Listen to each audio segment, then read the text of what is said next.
Well, welcome. I have no doubt that you're all having busy days like all of us, and I always appreciate when you take time to join us. And I make sure to give you really interesting topics and insights and bring on guests who are going to help you change and elevate your life. And today is definitely no exception. Today we're talking with Dr. Trupti Gokani about negotiating with your nervous system, decoding stress, power, and purpose. So let me ask you, what if your toughest negotiations with each other aren't with other people, but with your own nervous system? Today, in this episode, we're going to have neurologist Dr. Trupti Gokani tell us how we can understand stress, brain body alignment, how intuition can radically transform how we show up, lead, and negotiate our lives. And she brings together two worlds that rarely sit at the same table: modern neuroscience and ancient wisdom. So, welcome, Dr. Gokani. Thank you so much for having me. So It's excited to so be here. I am looking forward to the conversation. And for those of you who may not know her, she's a board certified neurologist, a holistic mind coach, also a best-selling author 2 times over, and she helps high achievers reprogram stress, be able to heal some chronic symptoms, and to reclaim purpose, something we can all use more of in our life. And her work challenges the way we think about stress and power and performance. So you can see why I was interested to have Trupti come to us today and chat. But especially for those of us who are driven, capable, and as certainly I've exhausted myself sometimes, quietly exhausted. And I'm excited to explore how her insights intersect with negotiation, not just in the boardroom, but within our own bodies, within our relationships, and our own sense of self. So let's dive right in. Now, you often say that stress isn't the enemy, that it's just misunderstood. So I'd love if you could chat a bit how that simple reframing alone can begin to shift, how we experience power, how we experience choice in our lives. Yeah, great question to start with. When it comes to stress, what's fascinating about it is there is a good side and a bad side to stress. And very often we tend to look at the negative aspects of stress and the impact of stress on the nervous system and on our health and our well-being. Yet if you think about what allows us as individuals to grow, to evolve, to move forward, it's that good stress, and we call that hormesis. It's that little bit of push, that little bit of sitting at the edge of your seat, feeling like you're allowing yourself to move into a state where there's growth opportunities. There's this ability to evolve as a human being. And so we want some stress, right? We want stress to get us to get up and go and move Yeah. forward in our lives, right? The challenge is, where is that threshold, right? Where you move from just enough to get you moving to Yeah. overwhelm and shut down. And that's the beauty of this whole concept, is getting and negotiating, like you said, to really figure out what is that balance for ourselves. And Yeah. that's the goal, is figuring that out. Yeah. Well, and I like that reminder because I think people are, and we were chatting just before we came on about how today, particularly with so much division in the world and, that kind of polarization, people seem in a state of overwhelm. So recognize that not all stress is bad stress. And certainly I would never go through university without some of that adrenaline that comes from the stress of having a paper due that night. Right. And I know you talk and work a lot with your clients about that inner negotiation. And, certainly, I don't know if you call it that, but that negotiating our own mindset and our own body. So before any outer negotiations, right, we need to do that. So I'm wondering from a neurological perspective, what's Yeah. happening in the brain when we Yeah. feel hijacked by that stress we're just talking about, whether it's mid-conversation or mid-conflict or approaching a conflict? Beautiful. And a lot of it, when you think of the nervous system, you've got the different parts of the brain, the prefrontal cortex, Yeah. you've got that kind of more central feeling limbic brain, and then you've got the reptilian brain, which is really just reacting and giving us that ability to maintain our blood pressure and our pulse and that inner working of our system without conscious awareness. And the reptilian nervous system often is what hijacks the prefrontal, Yeah. being that we get into this feeling, often limbic emotional state, and then our reptilian, more reactive brain turns on, turning us into almost like a reptilian being where we're in a state of fight, flight, or freeze. In ancient medicine, Ayurvedic medicine, and the reason it fell into my lap in my early years was because I was being hijacked by my own nervous system. I was being moved into a state I didn't even recognize myself being out of alignment. And I went to a therapist and asked, why am I struggling with this issue, which was sleep? Yeah. And she asked me, are you stressed? And I said, no. But, the reality was, of course, I was stressed. Yeah. I had just turned into a persona that I didn't even know I had evolved into Yeah. because that persona hijacked my real being.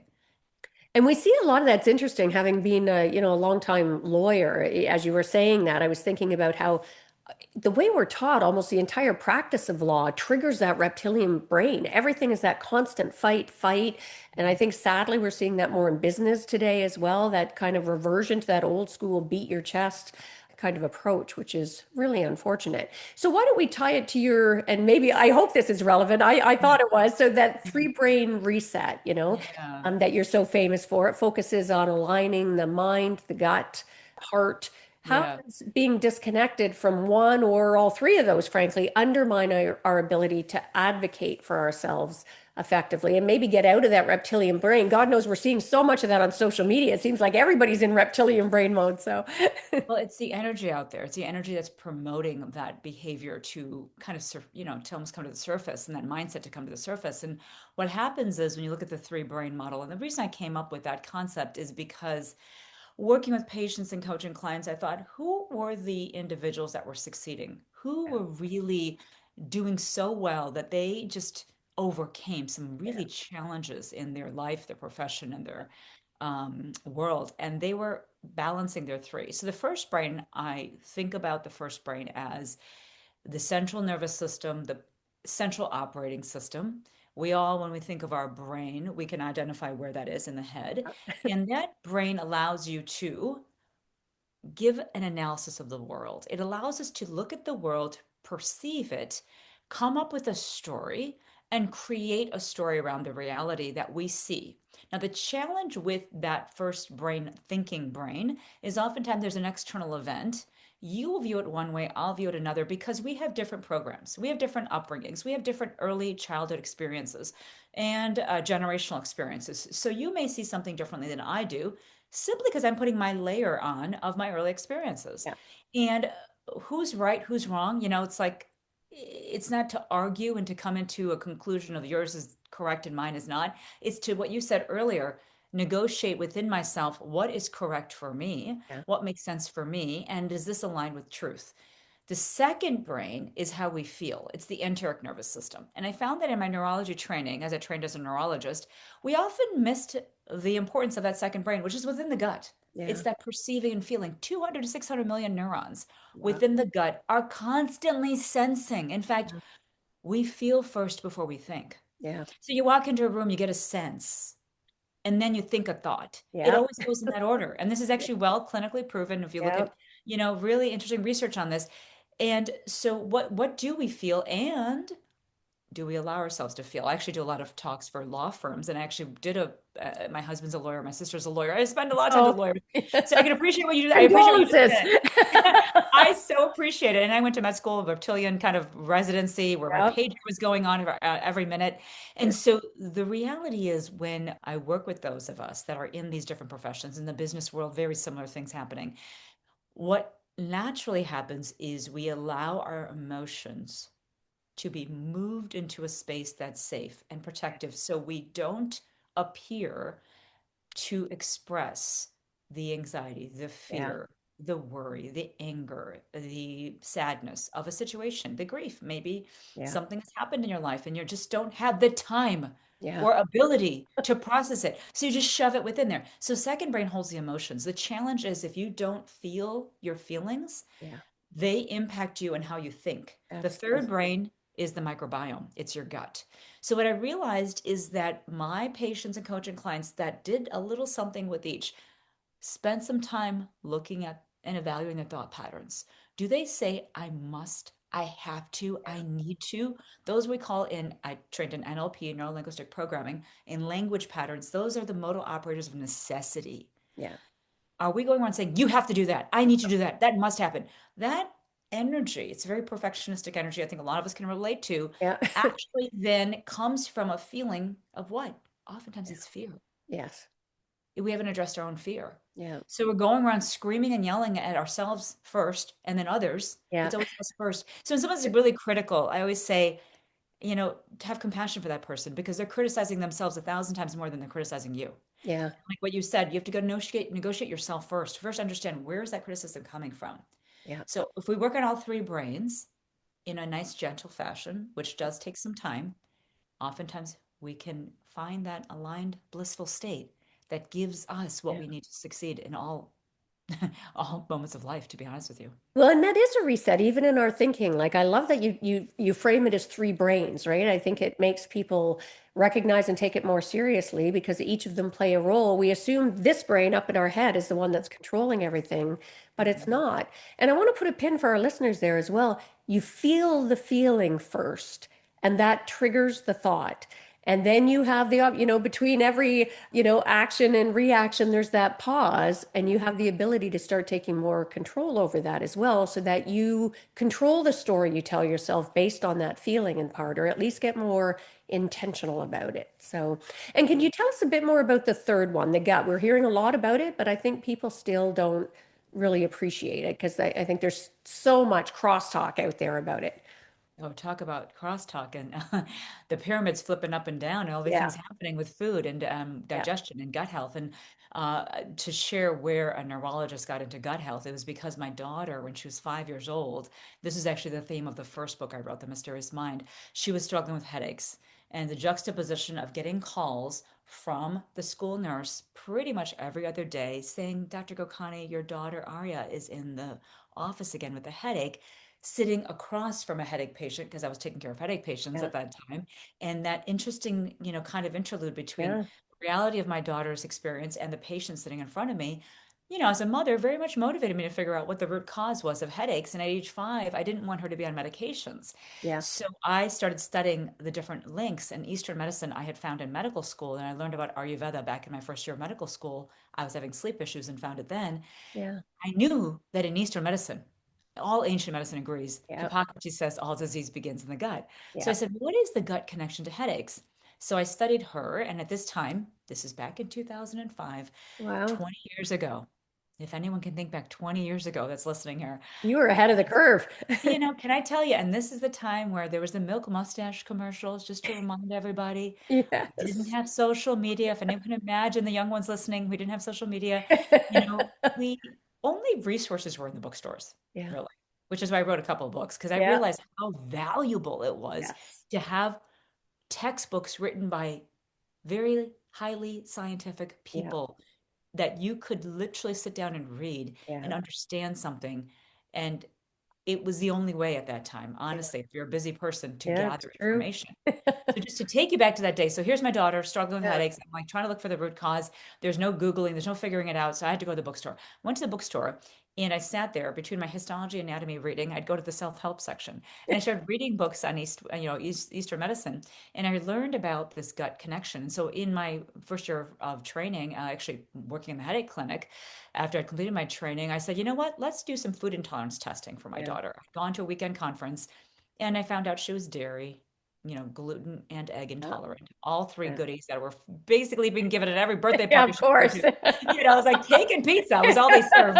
And I'm thinking, sweetheart, you can't have that. She didn't like me very much for a Yeah, very I long time. bet. Though she loves me now because she's migraine free. And what happened was it took a lot of faith.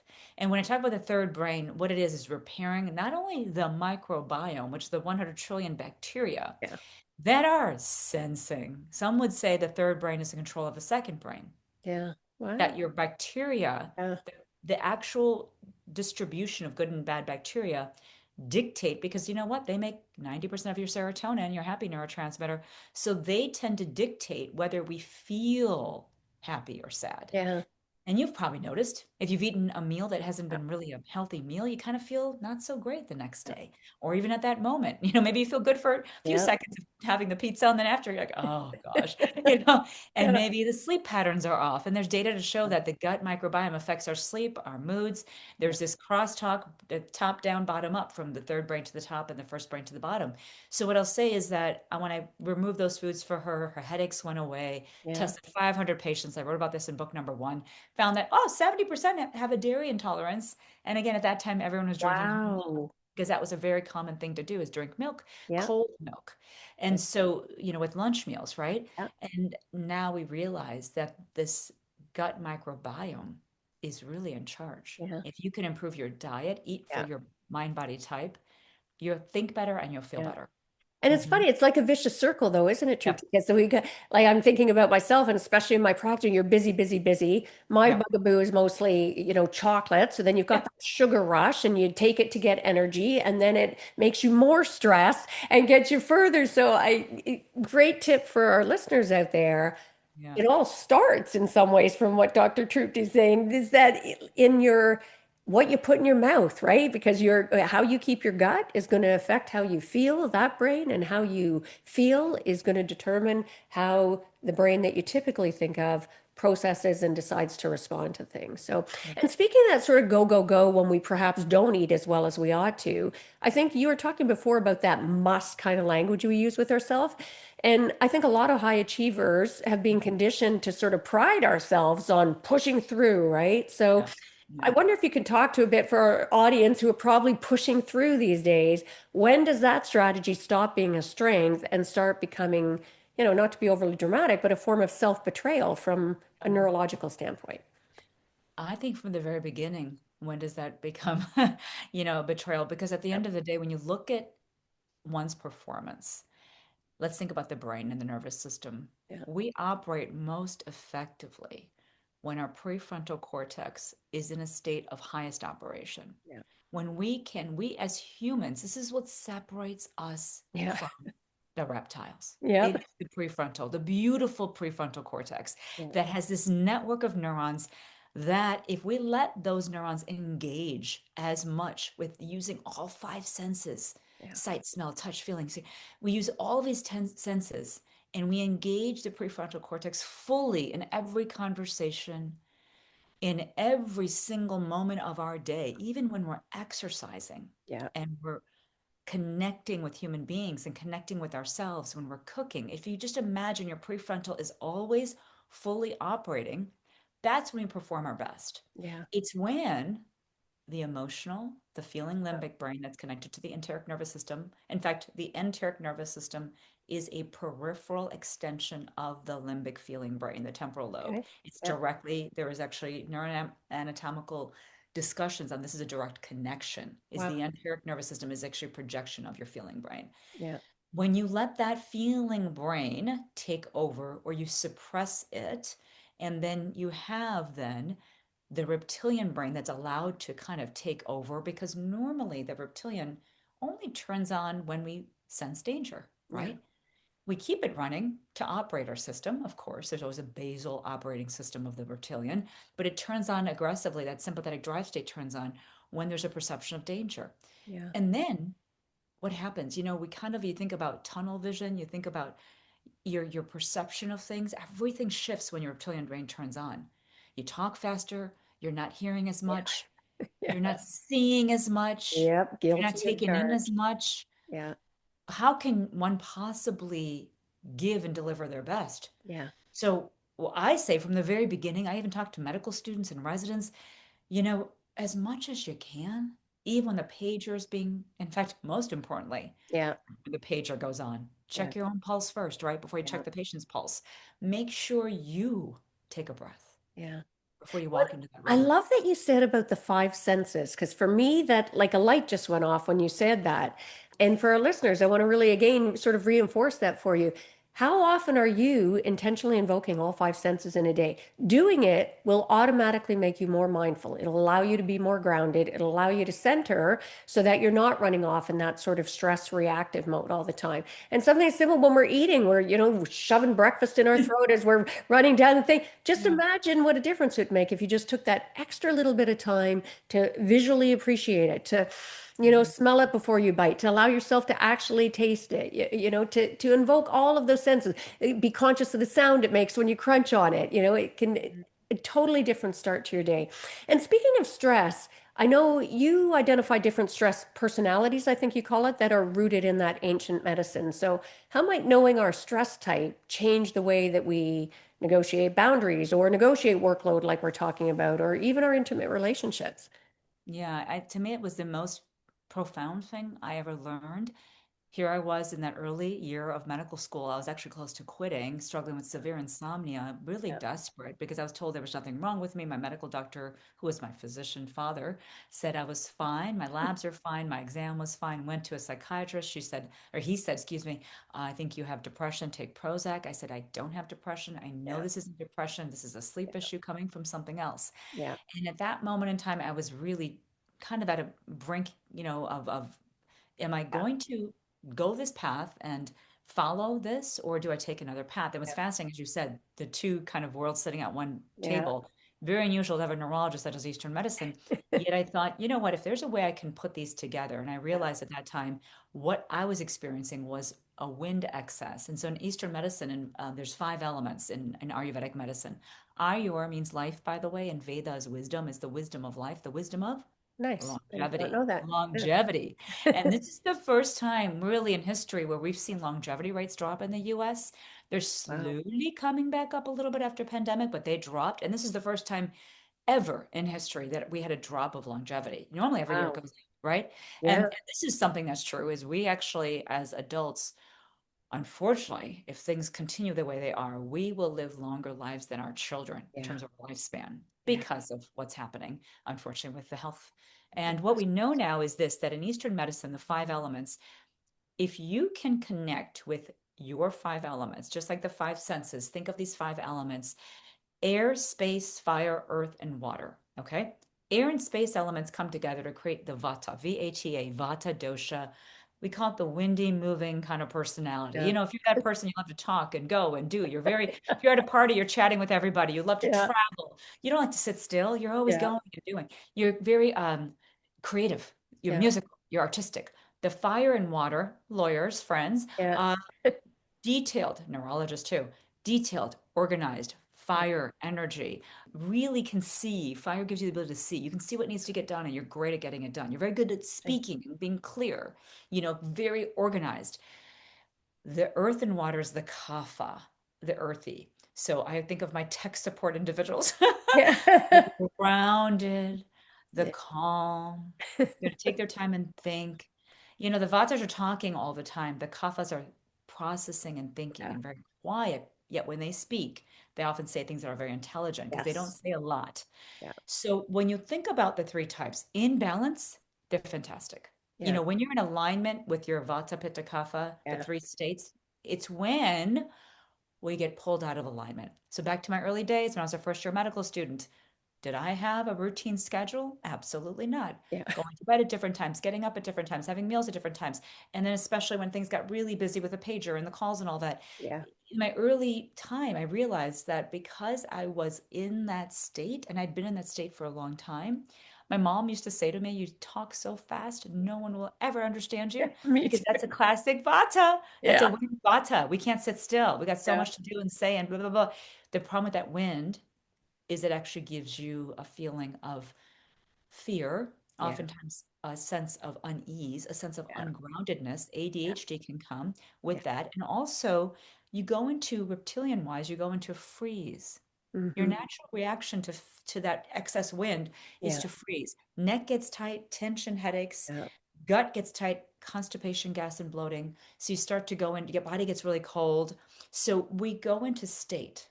And the Mm. goal is to figure out number one, what's your baseline? Yeah. Number two, where are you now and how far are you from baseline? And then start to move your way back into harmony. Yeah. And that takes a little bit of effort, but getting to know your three brains, I use that model. People can move back into harmony. And then, wow, this beautiful gets unleashed. And, it's a Right. really nice place to be. Yeah. Yeah. I'm definitely wind and air and a little bit of the of fire, but not Yeah. the calm, not so much. And wind can blow on fire. You like a campfire? Yeah. Wind, if you're really windy, you can Yeah. bring the fire energy up. So Yeah. someone might have a baseline personality of a pitta. They're like the fire type, always competitive in high school, really muscular and kind of, the physiology of a fire type is kind of a fighter. Yeah. The kapha is a little bit more bigger physiology. The vata is a little smaller Yeah. physiology. And if you naturally are a fire type, yet you start traveling a lot, eating a lot of cold food, doing Yeah. things that increase the wind, you can increase your fire state, Yeah. and then you can have a little bit of both going.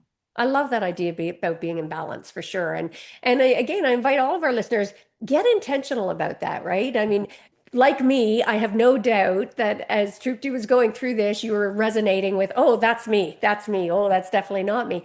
Get intentional about balancing it out. And also a little side note on that, as we were talking about it, it struck me that extrovert versus introvert as well. And Mhm. when it really struck me when you said, you know, that person who probably doesn't talk as much or as quickly, but when they do, they've got something really thoughtful. In Mhm. our extrovert driven society, we often ignore those voices. We talk over those voices. So I really invite you, pay attention. Allow people the space and the grace to contribute in their way, in their time.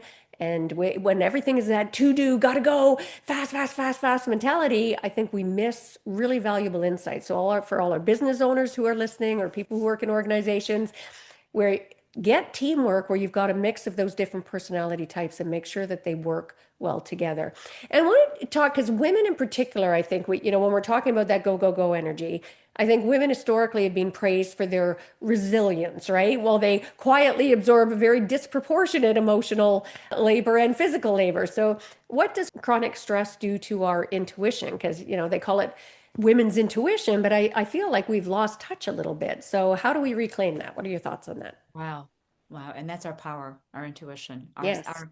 our feminine softness, that feminine aspect to our being, and that intuition come hand in hand. Yeah.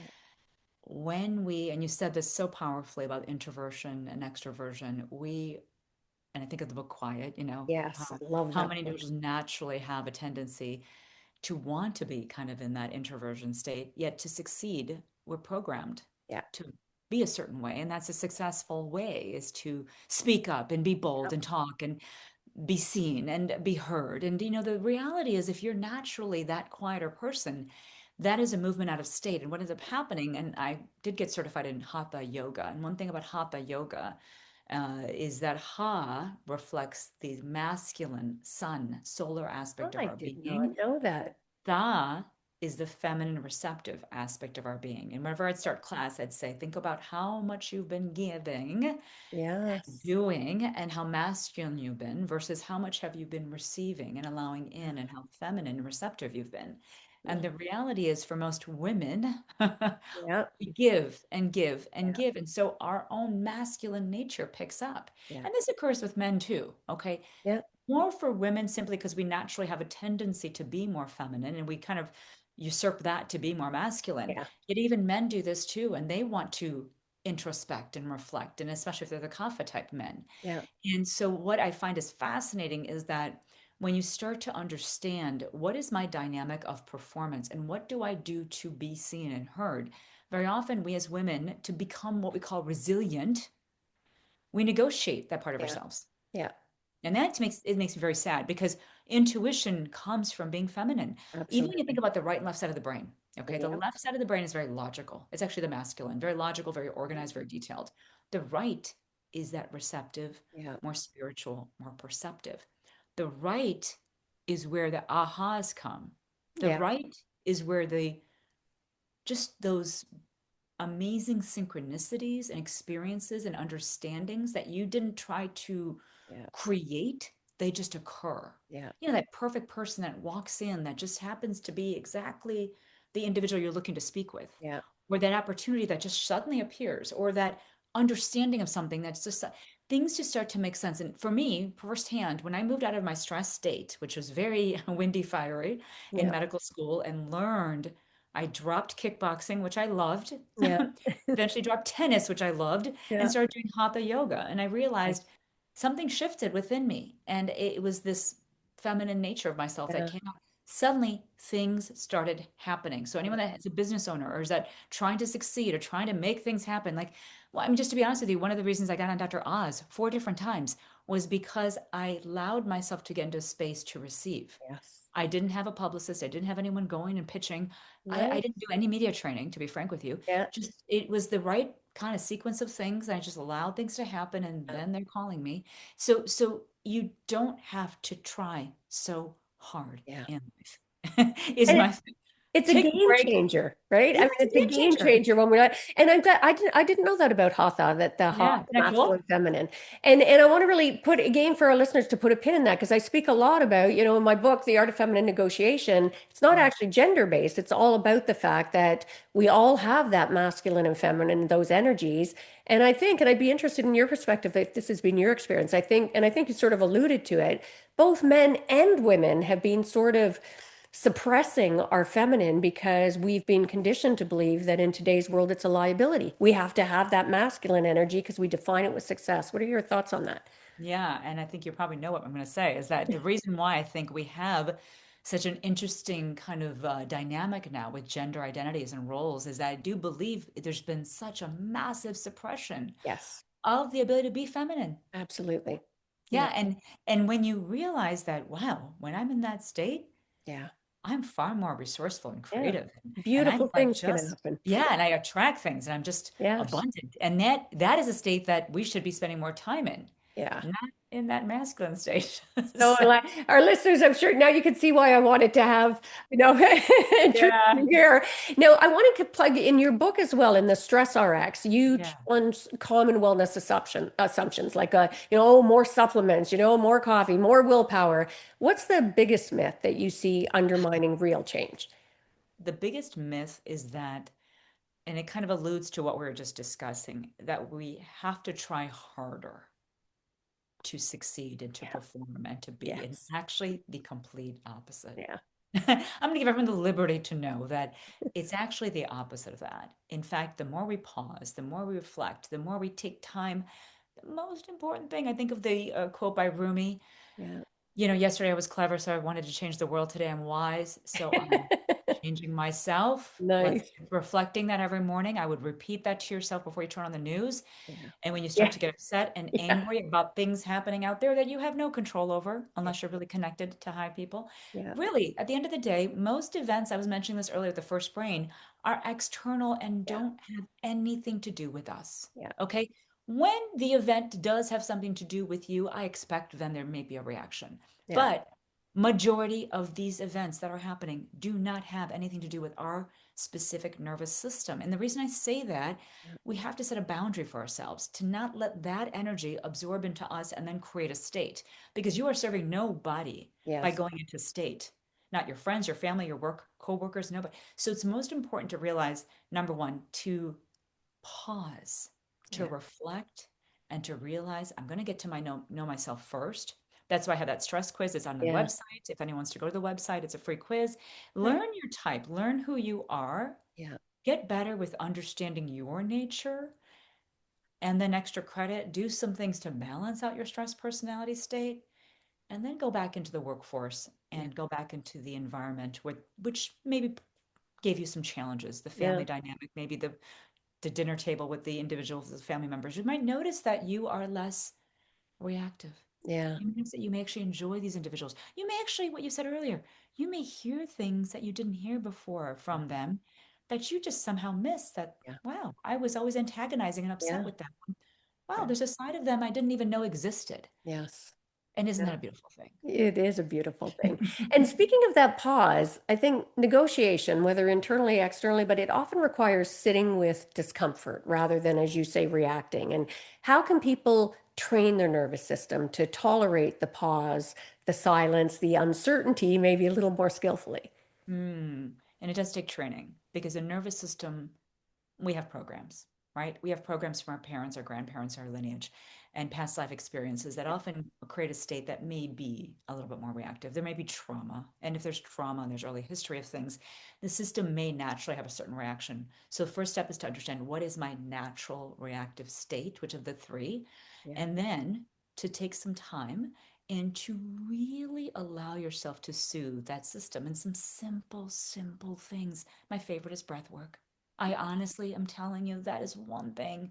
If I Yeah. think of the 30 years of what I've done and what I've spent the most time doing, practicing deep, long exhalations, Yeah. getting connected to the nervous system, knowing what it feels like to be in balance. Yeah. I tend to use oils. I love using essential oils if Mm. someone has a hard time getting there. Yeah. You can use some music if that helps. You can even light some candles, whatever it takes. It doesn't have to be a huge, big Yeah. operation. You don't have to go to a fancy spa. This can be done 1 minute right Yeah. next to your desk in your office.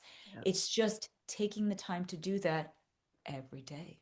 Yeah. And if that happens every day, I promise you, this is what I've noticed in my coaching clients.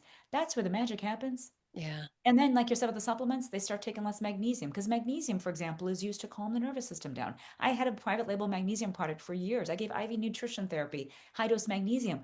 As I got my individuals, and I had patients taking high dose narcotics too in a Yeah. pain clinic, as I got patients to breathe Yeah. and practice that was a simple breath, a deep breathing, but there's other more advanced breath Yeah. techniques.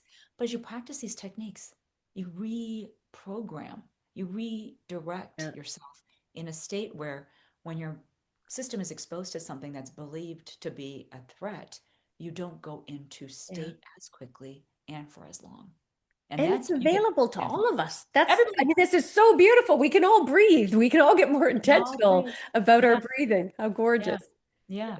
And it's No, powerful. And I'm here to say that it works. After uh, 30 years of working with patients, I've had patients literally taper off of narcotic medications because they have practiced their breath work breathing. and taken it as an important thing they need to factor in their daily routine. And it's Yeah. as simple as that, you know? Well, and I was going to ask you if listeners could make one small sort of science-backed shift this week to negotiate better with their own biology, what would you suggest? Would it be that breathing or? I would say first thing is before you enter the room, and this is just a true, like simple technique, is just practice deep abdominal breathing, 4 breaths in, Yeah. hold for 2 seconds, 8 breaths out.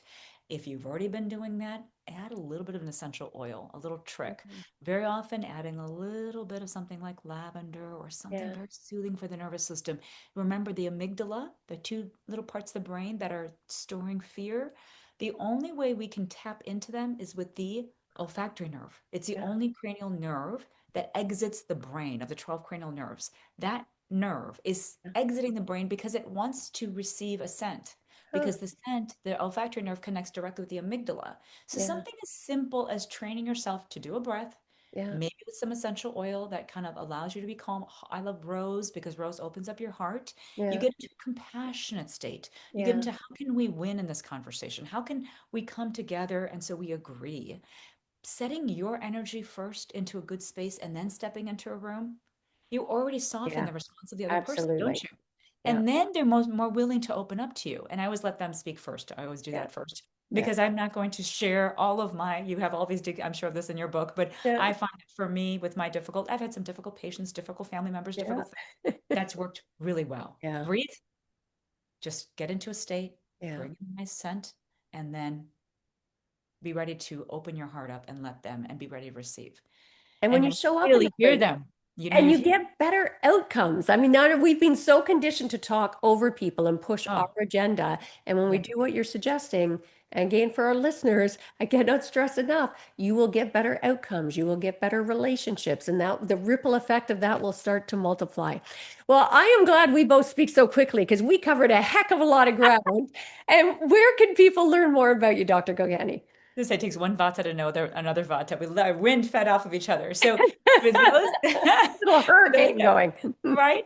Okay, so for those that want to connect, and you can turn this down to like 0.5 speed if you listen to this, right? So for those that want to for those who want to my website, Trupti Gokani MD, I have a lot of resources on there, podcasts like yours and different kinds of media interviews and different interviews I've done. And, I think the key thing is to start to learn. I'm really big on reading books. And so if anyone's interested, the first book, The Mysterious Mind, a little bit more goes into Ayurveda. What is Ayurveda? The story Yeah. of Ayurveda, the gut connection, food intolerances. I talk about adrenal fatigue. We didn't even get into hormones. We could talk for another hour about hormones Yeah. and adrenals. I'll have to get And you what back. happens when you stay stressed for too long, you start to deplete your estrogen, progesterone, testosterone. I used to give all these hormones. Now, instead, I teach people to breathe and do some lifestyle changes. And you know what? They don't need as many hormones. And I'm 54, and I'm Wow. telling you, I'm still cycling and doing well. A Looking lot fabulous. thank you, because of practicing the techniques. Yeah. So book one goes into more of that. It goes more into like the Ayurvedic model, gut, brain, a little bit of adrenal fatigue story. And Okay. the second book is really taking it even further and getting into the stress personality. Yeah. How do you shift out of it? At the end of every chapter, there's some take home points because the goal Nice. is to get yourself empowered with this wisdom, this Yeah. ancient wisdom, and start using it right away because our world and everybody needs it right now. I So I love that encourage, approach in a book. yeah, That's awesome. yeah, I And for our bet. listeners, we'll make sure to have if you're don't panic if you are out cycling or being active or driving or doing something right now. We'll make sure to have that all in the show notes. How you can go to the website. If you're a member, Dr. Gokani already mentioned she's got some free resources for you on that website. So do make sure to check that out. I always say when somebody offers you a free resource, for the love of God, take advantage of it when it's there. Check out those books, The Stress RX and The Mysterious Mind. And I always give a little plug. Go ask at your local bookstore as well. Independent bookstores are struggling, but it also is an advantage for authors like Trupti because it raises awareness for other bookstores that maybe hadn't heard of them. That hey, maybe this is something I need to get in here. And again, Trupti, thank you so much. What a great conversation. So many beautiful nuggets of information for us. I appreciate it. Thank you for having me. Thank you for having me. It was so fantastic. Appreciate it. Yeah, and for this conversation, and again, thank you. It's been such a powerful reminder that negotiation isn't just about strategy, right? It's about self-trust and regulation and alignment. And if we don't understand what's happening in our own bodies, no tactic is ever going to feel sustainable. And as always, remember the most important negotiation that you'll ever have is the one you have with yourself. So thank you for sharing the space with us here today. And if this episode resonated, please make sure to subscribe if you haven't done that and give the gift of sharing. Share this episode with other people who might need the reminders that about how to be able to be intentional about how you show up in your life so that you're in alignment and you can show up better and have a better life experience. And if you're ready to deepen your own negotiation power, rooted in empathy and curiosity and courage, then come find me at artoffemininegotiation.com. And until next time, lead with heart, listen deeply, and renegotiate the stories that no longer serve you. Until then, take care.